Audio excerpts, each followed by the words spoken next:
volcano awakens in Iceland. A mountain erupts, belching millions of tons of ash into the sky. May kakaibang nangyayari ngayon sa Iceland. Sa nakalipas na mga taon, sunod-sunod ang malalakas na lindol at pagputok ng mga bulkan ang naganap sa bansang ito. Ayon sa Icelandic Meteorological Office at sa mga geologist, hindi ito basta normal na volcanic activity. Bahagi ito ng isang napakahabang geological cycle na maaring magpatuloy sa loob ng maraming henerasyon. At ang nakakagulat, hindi lang ilang taon ang pinag-uusapan dito. Posibleng umabot pa ito ng 200 hanggang 400 years. Ibig sabihin ang mga batang ipinapanganak ngayon sa Iceland ay malamang na mararanasan pa rin ang parehong aktibidad ng bulkan kahit sa pagtanda nila. At maging ang kanilang mga apo at susunod pang mga henerasyon ay maaring humarap sa parehong sitwasyon. Pero bakit nga ba nangyayari ito? Bakit tila walang tigil ang paglabas ng lava at pagyanig ng lupa sa bansang ito? Ang sagot ay nasa ilalim mismo ng Iceland. Pero bago natin simulan ng talakayan, ay hihingi lang sana ako sa iyo ng isang like at pakisubscribe na rin ang ating channel. Napakalaking tulong na nito sa aming mga content creator. Kaya naman simulan na natin. Hindi lang ito basta isang isla sa gitna ng Atlantic Ocean. Isa ito sa kakaibang lugar sa buong mundo kung saan dito direktang nagtatagpo ang dalawang napakalaking tectonic plates ng Earth. Sa isang banda ay ang North American Plate at sa kabilang banda naman ay ang Eurasian Plate. Unti-unti silang naghihiwalay bawat taon. Napakabagal ng galaw nila, halos katumbas lang ng bilis ng paglaki ng ating mga kuko. Pero kahit ganun kabagal, napakalaki ng epekto nito sa ilalim ng lupa. Habang lumalayo kasi ang dalawang plates, nagkakaroon ng siwang sa crust ng Earth. At mula sa napakainit na bahagi ng mantle, umaakyat naman ang magma upang punan ng bagong espasyo. Kapag lumamig ang magma, nagiging bagong bato ito. Sa ganitong paraan, unti-unting nadadagdagan ng crust ng Earth. Ganito nabuo ang napakahabang Mid-Atlantic Ridge, ang pinakamahabang mountain range sa buong planeta. Mahigit 16,000 kilometers ang haba nito. Ang kaibahan lang, halos lahat ng bahaging ito ay nakatago sa ilalim ng dagat. Pero pagdating sa Iceland ay kakaiba dahil biglang umaangat ang ridge na ito hanggang lumabas sa ibabaw ng karagatan. At dito na nagsisimula ang kakaibang kwento ng bansang ito. Pero ano-ano pa nga ba ang nakatago sa ilalim ng Iceland? Sa katunayan may isa pang mas malakas na puwersang gumagana sa ilalim ng Iceland. Hindi lang paghihiwalay ng tectonic plates ang dahilan kung bakit napakaaktibo ng Iceland. May isa pang malaking dahilan. At ito ay ang buong bansa ay nakapatong mismo sa isang mantle hotspot. Ano nga ba ito? Isa itong bahagi sa loob ng Earth kung saan mas mainit ito kaysa sa mga karaniwang bato sa mantle. At dahil sa sobrang init, mas madaling matunaw ang mga bato at maging magma. Mas maraming magma ang naiipon. Mas maraming pagkakataong magkaroon ng lindol at mas mataas ang posibilidad ng malalakas na pagputok ng bulkan. Para itong dalawang magkaibang machine na sabay na nagtutulak pataas sa parehong lugar. Kaya hindi katakataka kung bakit isa ang Iceland sa pinakaaktibong volcanic region sa buong mundo. Ayon pa sa mga geologists, ang pagsasama ng Mid-Atlantic Ridge at Mantle Hotspot sa iisang lokasyon ay napakabihira sa Earth. Ito rin ang dahilan kung bakit patuloy na lumalaki ang isla sa loob ng napakahabang panahon. Habang maraming bansa ang unti-unting kinakain ng dagat dahil sa erosyon, ang Iceland naman ay patuloy na gumagawa ng bagong lupa mula sa apoy na nanggagaling sa kailaliman ng planeta. Sa kabila nito, kung iisipin, napakatanda naman na talaga ng Earth. Tinatayang nasa mahigit 4 billion years na ang edad ng ating planeta. Pero kung ikukumpara rito ang Iceland, para lang itong bagong panganak na bahagi ng mundo. Sa pananaw ng mga geologist, napakabata pa ng bansang ito.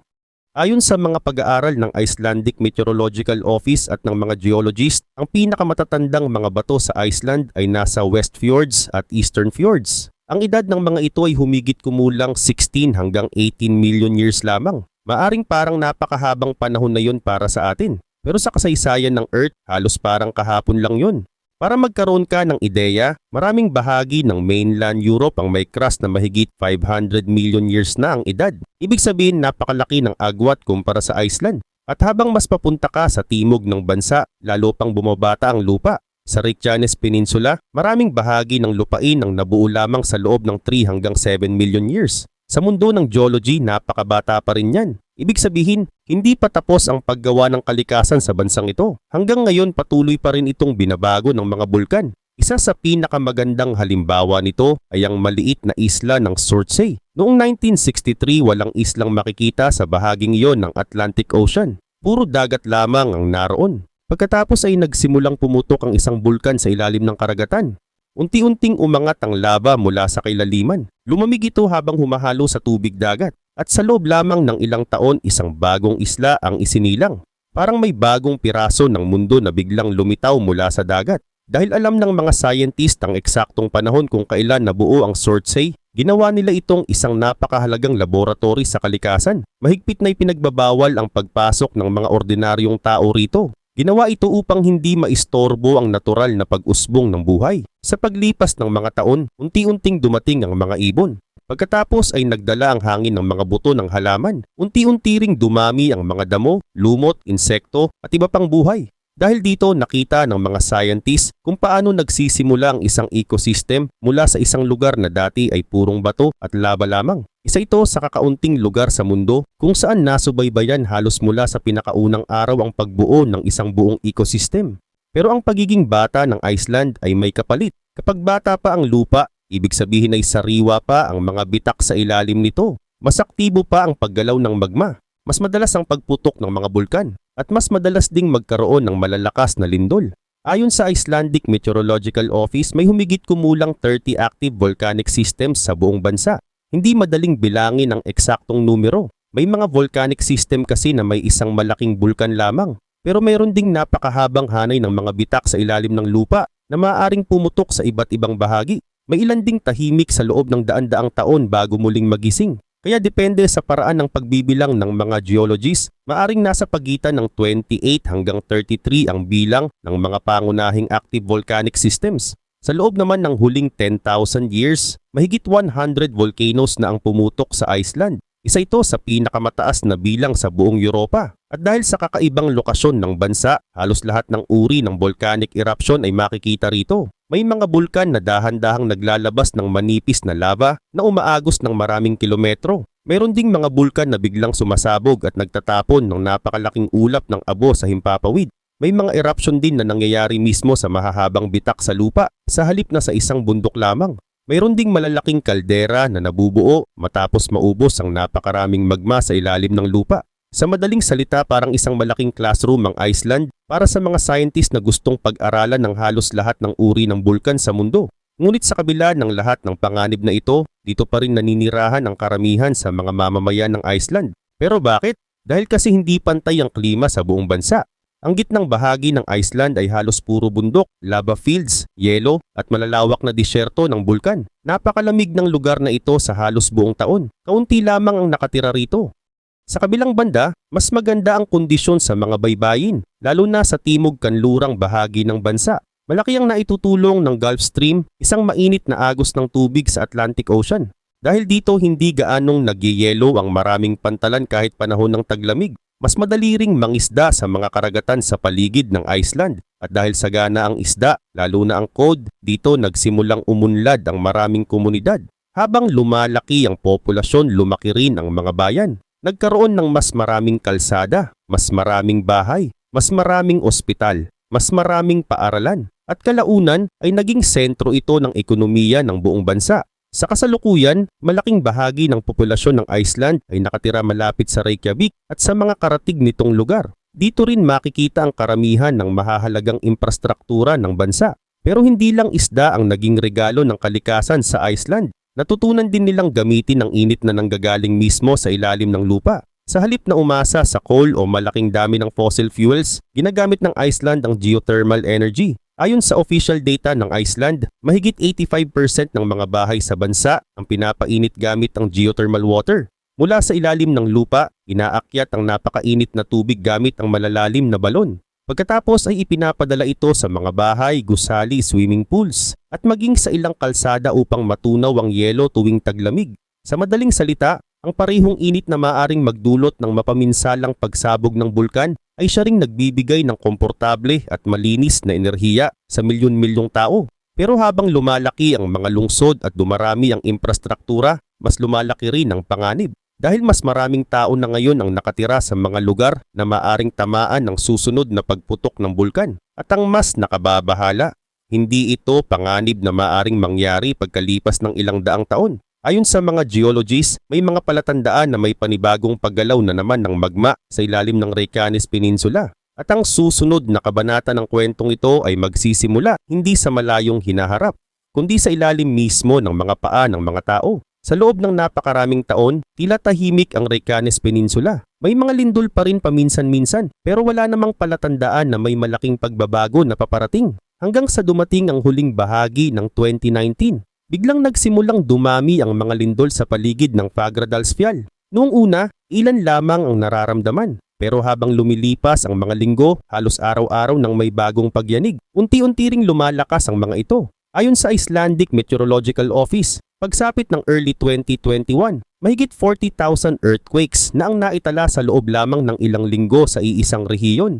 Hindi ito isang normal na lindol. Hindi rin ito isang malaking lindol na sinundan ng mga aftershocks. Ito ang tinatawag ng mga geologist na seismic swarm. Sa ganitong sitwasyon, libu-libong maliliit at katamtamang lindol ang sunod-sunod na nangyayari nang walang isang malinaw na pangunahing lindol. Para sa mga ordinaryong tao, nakakatakot itong maranasan. Pero para sa mga scientists, isa itong napakahalagang babala. Kapag nangyayari ang ganitong klase ng seismic swarm sa Iceland, kadalasan ay may malaking pagbabago sa ilalim ng lupa. Sa maraming pagkakataon, senyalis ito na gumagalaw ang magma. Pero paano ba ito nangyayari? Isipin mo ang crust ng Earth na parang makapal na salamin. Habang patuloy na tumutulak pataas ang napakainit na magma mula sa mantle, naghahanap ito ng pinakamahinang bahagi ng bato. Kapag may nakita itong maliit na bitak, pilit nitong pinalalaki ang siwang. Habang lumalaki ang bitak, lalo ring dumadami ang mga pagyanig. Hindi pa agad sumasabog ang bulkan. Sa halip parang unti-unting ipinapasok ng magma ang sarili nito sa loob ng crust. Habang mas maraming magma ang pumapasok, mas tumataas ang pressure. Kapag hindi na kayang pigilan ng mga bato ang puwersang ito, saka lamang nagkakaroon ng eruption. Iyan mismo ang nangyari sa Iceland. Noong March 2021, matapos ang ilang buwang sunod-sunod na lindol, tuluyang bumuka ang isang mahabang bitak sa lupa sa Fagradalsfjall. Sa halip na isang malaking bundok ang sumabog, isang mahabang fissure ang bumukas. Mula rito tuloy-tuloy na umagos ang lava. Ayon sa mga scientists, umabot sa humigit kumulang 180 meters ang haba ng unang bumukas na fissure. Nagmistulang ilog ng apoy ang buong lambak. Maraming residente ang unang beses nakakita ng ganitong klaseng eruption sa kanilang buong buhay. Ayon sa Icelandic authorities, ito rin ang unang volcanic eruption sa Reykjanes Peninsula matapos ang humigit kumulang 800 years na katahimikan. Pero hindi iyon ang katapusan. Sa katunayan, iyon pa lamang ang simula. Matapos huminto ang eruption pagkalipas ng halos 6 na buwan, maraming tao ang umasa na tapos na ang problema. Ngunit mali ang akalang iyon. Noong 2022, muling nagkaroon ng eruption.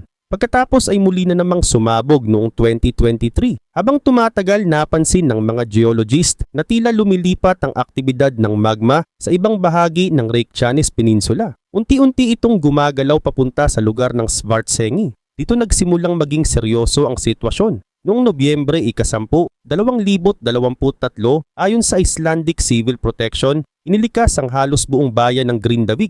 Mahigit 3,700 residente ang kinailangang umalis sa kanilang mga bahay. Hindi dahil may lava na agad, kundi dahil nakita ng mga scientist na may napakalaking magma intrusyon na dumaraan sa ilalim mismo ng bayan. Sa madaling salita, may napakalaking dami ng magma na gumagalaw sa kailaliman ng lupa.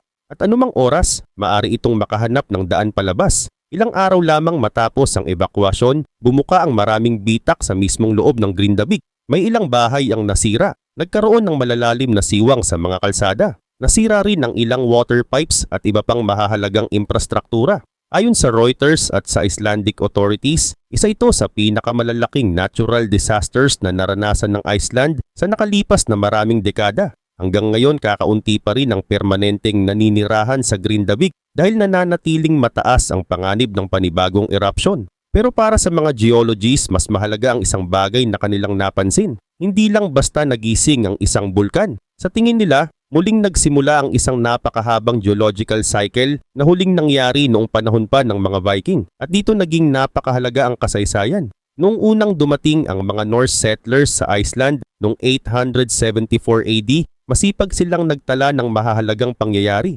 Sa kanilang mga lumang tala at saga, may mga kwento tungkol sa apoy na lumalabas mula sa dagat at dilim kahit tanghali. Sa loob ng maraming siglo, inakala ng iba na mga alamat lamang ang mga ito. Pero nang pag-aralan ng mga modernong geologist ang mga lumang lava flows, volcanic ash layers at sediment sa paligid ng Reykjanes, napansin nilang tugma ang maraming detalye sa mga isinulat ng mga Viking. Ipinakita ng mga pag-aaral ng Iceland Geosurvey at iba pang research institutions na nagkaroon ng serye ng malalaking eruptions sa Reykjanes noong pagitan ng 1210 at 1240. Tinatawag ngayon ang panahong ito na Reykjanes Fires. Hindi iisang erupsyon ang nangyari noon. Sunod-sunod itong pagputok na tumagal sa loob ng maraming dekada. Dahil dito nasira ang malalawak na pastulan. Nahirapan ang mga magsasaka. Maraming alagang hayop ang namatay dahil sa abo at kakulangan ng pagkain. Malaking hamon iyon sa mga unang nanirahan sa Iceland. Pero mas lalo pang naging mahalaga ang mga lumang pangyayaring ito ng pag-aralan ng mga scientists ang mas malalim na kasaysayan ng lupa.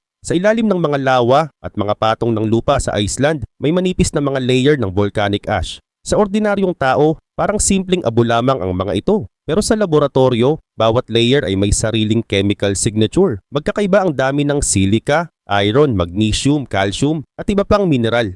Parang fingerprint ng bawat bulkan.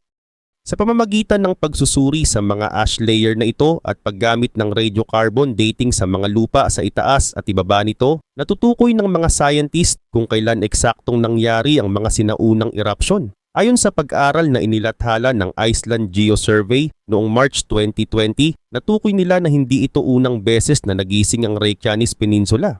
Sa loob ng huling 4,000 years, ilang beses nang nagkaroon ng mahahabang panahon ng matinding volcanic activity. Bawat cycle ay tumatagal ng ilang daang taon. Pagkatapos ay muling humihina. At makalipas ang humigit kumulang 800 hanggang 1,000 years, nagsisimula na naman ang panibagong cycle. Ito ang dahilan kung bakit seryosong pinag-aaralan ngayon ng mga geologist ang kasalukuyang sitwasyon. Hindi dahil alam nilang eksaktong mangyayari ang susunod, kundi dahil ang mga pangyayaring nakikita nila ngayon ay halos kapareho ng mga pattern na nangyari noon. At kung tama ang kanilang interpretasyon, maaring hindi ito isang pansamantalang serye ng eruptions. Maaring ito ang simula ng panibagong yugto ng aktibidad na posibleng magpatuloy sa loob ng napakahabang panahon. Noong panahon ng mga Viking, kapag bumuka ang lupa at lumabas ang apoy, halos wala silang magawa kundi umiwas, magdasal at subukang mabuhay.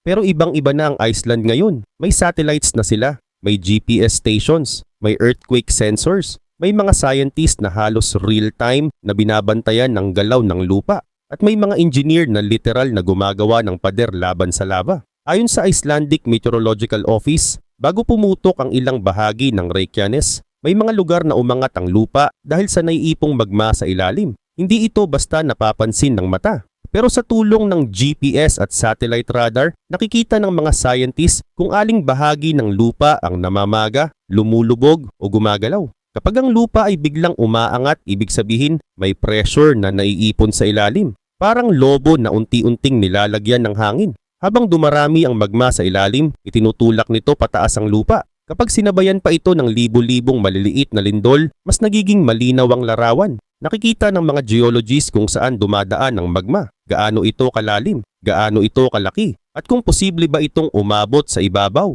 Hindi ibig sabihin nito na eksaktong alam nila ang oras ng erupsyon. Walang scientist ang kayang sabihin ng perfect kung anong minuto bubuka ang lupa. Pero kaya nilang makita ang mga warning signs. At sa Iceland ang bawat oras na maagang babala ay napakahalaga. Dahil kapag nagsimula ng umagos ang lava, hindi ito basta-basta mapapatigil. Hindi ito tulad ng baha na pwedeng humupa agad. Hindi rin ito tulad ng apoy na pwedeng patayin ng tubig. Ang lava ay tunaw na bato. Sobrang init, mabigat. At kapag tuloy-tuloy ang labas nito, kaya nitong takpan ng kalsada, sirain ng tubo, lamunin ng lupa, at putulin ang daan papunta sa isang bayan. Kaya ang strategy ng Iceland ay hindi lang hulaan kung kailan sasabog ang bulkan. Ang mas mahalaga, alamin kung saan pupunta ang lava kapag lumabas na ito. Dito pumapasok ang mga engineer. Gumagamit sila ng computer models para pag-aralan ang hugis ng lupa.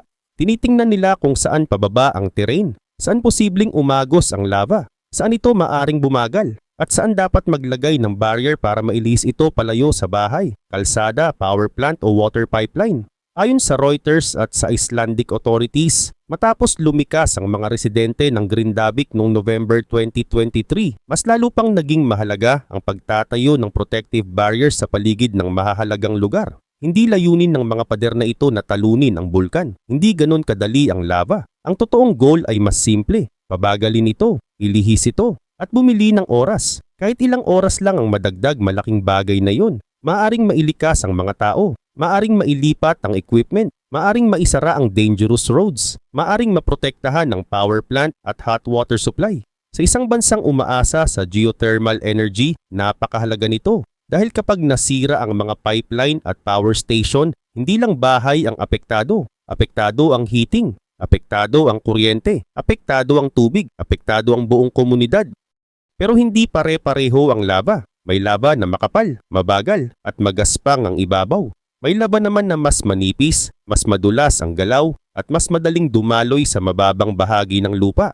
Ayon sa USGS, ang hugis at ang gulo ng barrier ay malaking bagay sa paggalaw ng lava. Kapag mali ang pagkakalagay ng pader, maaring umipon ng lava, tumaas at lumampas. Pero kapag tama ang angle, mas malaki ang chance na mailihis ang daloy nito papunta sa mas ligtas na lugar. Ito ang dahilan kung bakit hindi sapat ang basta magtambak ng lupa. Kailangan alam ng mga engineer ang direksyon ng flow. Kailangan alam nila ang bilis. Kailangan alam nila ang kapal. At kailangan nilang kumilos bago patuluyang makarating ang lava sa kritikal na lugar. Sa Reykjanes, ang mga barrier ay ginawa gamit ang lupa, graba, bato at materyales mula mismo sa paligid. Minsan habang ginagawa ang mga ito, malapit na ang lava. Ibig sabihin ang mga crew ay nagtatrabaho habang alam nilang anumang oras. Pwedeng magbago ang direksyon ng apoy. Hindi ito ordinaryong construction project. Ito ay laban sa oras at laban sa puwersa ng Earth mismo. Pero ipinakita ng mga unang eksperimento na may pag-asa. Hindi man nila kayang pigilan ang buong eruption, kaya nilang baguhin ang ruta ng lava sa ilang pagkakataon. Kaya nilang protektahan ang ilang bahagi ng infrastruktura.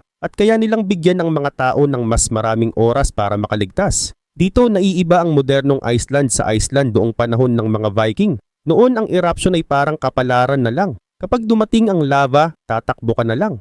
Ngayon binabantayan ito mula sa space. Sinusukat gamit ang sensors, ginagamitan ng computer models, at hinaharangan gamit ang mga pader na ginawa ng tao. Pero kahit gaano katalino ang teknolohiya, may malinaw na limitasyon pa rin. Hindi kayang utusan ng tao ang bulkan na tumigil. Hindi kayang pigilan ng kahit anong machine ang paghihiwalay ng tectonic plates. At hindi kayang isara ng kahit sinong engineer ang malalalim na bitak sa ilalim ng Reykjanes. Ang kaya lang nilang gawin ay unahan ng panganib, basahin ang galaw ng lupa, ihanda ang mga tao, at ilihis ang apoy bago pa ito umabot sa puso ng isang bayan. Kaya habang patuloy na gumagalaw ang magma sa ilalim ng Iceland, ang laban ng bansang ito ay hindi lang tungkol sa survival. Ito ay tungkol sa kung hanggang saan kayang makipagsabayan ng modernong tao sa isang puwersang mas matanda, mas malakas, at mas malalim kaysa sa kahit anong lungsod na itinayo natin sa ibabaw ng mundo. Sa bawat bagong erupsyon, may bagong natututunan ng Iceland. At bawat bagong aral ay agad nilang ginagamit para sa susunod na pagsubok.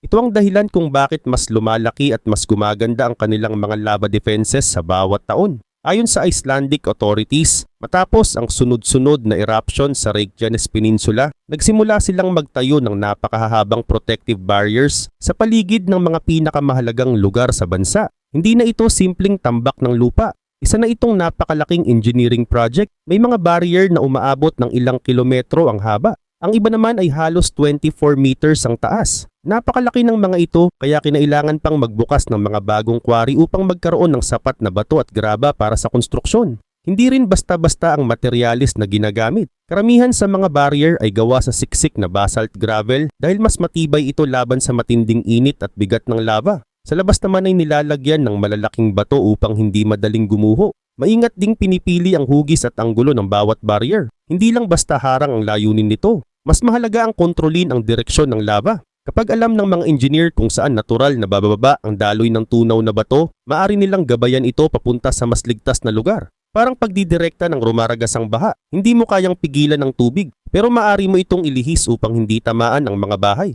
Ganon din ang prinsipyo sa lava. Isa sa pinakamahalagang pinoprotektahan ng mga barrier ay ang Svartsengi Geothermal Power Station. Napakahalaga ng pasilidad na ito sa Iceland. Dito nanggagaling ang malaking bahagi ng geothermal energy at mainit na tubig na ginagamit ng maraming komunidad. Kapag nasira ito, hindi lang isang bayan ang maapektuhan. Posibleng maapektuhan ang kuryente, heating system at supply ng mainit na tubig sa malawak na lugar. Kaya malaking prioridad ng gobyerno ang depensahan ito. Pero kahit gaano kalalaki ang mga barrier, hindi pwedeng tuluyang isara ang buong lugar. Kailangan pa ring may mga daanan para sa mga sasakyan. May mga pipeline na kailangang dumaan. May mga emergency vehicles na dapat makapasok anumang oras. Dahil dito may mga espesyal na opening sa ilang bahagi ng barrier. Sa normal na araw bukas ang mga ito. Pero ayon sa Icelandic Civil Protection, nakahanda na rin ang mga kagamitan upang mabilis na maisara ang mga butas na ito kapag may banta ng erupsyon. Sa loob lamang ng ilang oras, maaring mabago ang buong depensa depende sa sitwasyon.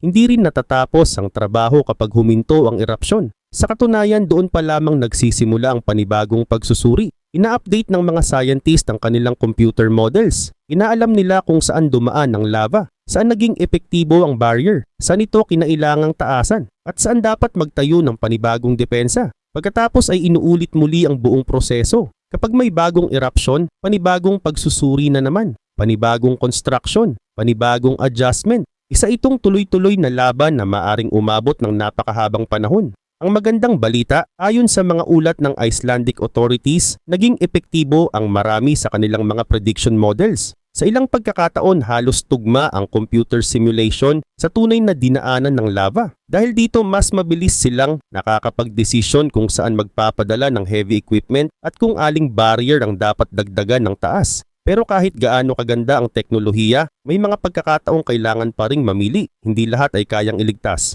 Isa sa mga malinaw na halimbawa nito ay ang Blue Lagoon. Isa ito sa pinakasikat na tourist destination sa Iceland. Noong mga eruption noong late 2024, umabot ang lava sa ilang bahagi ng paligid nito. May mga lugar na isinakripisyo upang mailigtas ang mas mahahalagang infrastruktura. Ayon sa Reuters at sa Icelandic authorities, ang pangunahing layunin ng mga bagong barrier ay protektahan ang geothermal power station at ang pangunahing mga gusali. Hindi prioridad ang parking area. Mas madaling palitan ang mga sasakyan kaysa mawalan ng geothermal plant na nagsusupply ng enerhiya sa napakaraming tao. Ipinapakita nito na sa panahon ng sakuna, kailangang gumawa ng mahihirap na desisyon. Hindi lahat ng ari-arian ay maaring mailigtas. Pero may isang problema na kahit ang pinakamataas na barrier ay walang kayang pigilan. Kapag ang bagong bitak ay bumuka mismo sa ilalim ng isang bayan, ito ang pinakamalaking limitasyon ng lahat ng depensa. Kung ang magma ay diretsyong umakyat sa ilalim ng mga bahay at kalsada, wala nang barrier na makakaharang dito. Ito ang dahilan kung bakit hindi lamang sa pagtatayo ng pader na katuon ang paghahanda ng Iceland. Patuloy din nilang inaayos ang kanilang buong infrastruktura. May mga plano silang ilipat ang ilang transmission lines sa mas ligtas na lugar. May mga pipeline na mas ibinaon sa matitibay na bato. May mga pangunahing kalsada na muling dinisenyo upang mas madaling magkaroon ng alternatibong ruta kapag may erupsyon. Habang umuunlad ang teknolohiya, ginagamit na rin ng mga researcher ang artificial intelligence upang mas mabilis pag-aralan ang napakalaking dami ng datos mula sa satellites, GPS stations, seismic sensors, at iba pang monitoring equipment. Hindi nito kayang hulaan ng eksakto ang susunod na erupsyon, pero nakatutulong ito upang mas mabilis makita ang mga pattern na maaring hindi agad mapansin ng tao. Dahil sa lahat ng nangyayari sa Iceland, maraming bansa ang nakamasid. Ayon sa mga volcanologist at disaster experts, bihira sa kasaysayan ang isang modernong bansa na kailangang mamuhay sa gitna ng tuloy-tuloy na volcanic crisis habang patuloy pa ring pinapaandar ang ekonomiya at mga lungsod nito.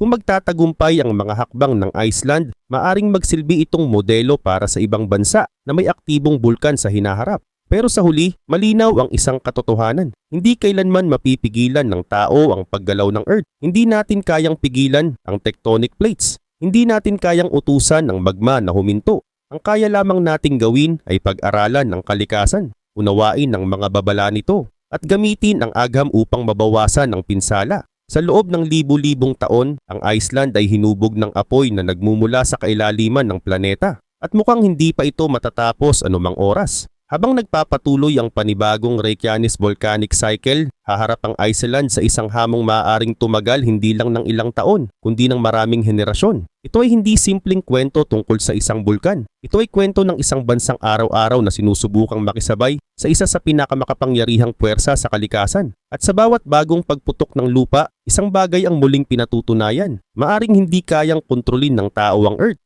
Pero sa tulong ng agham, paghahanda at tamang desisyon, kaya nating iligtas ang mas maraming buhay habang patuloy na gumagalaw ang mundong ating tinitirhan.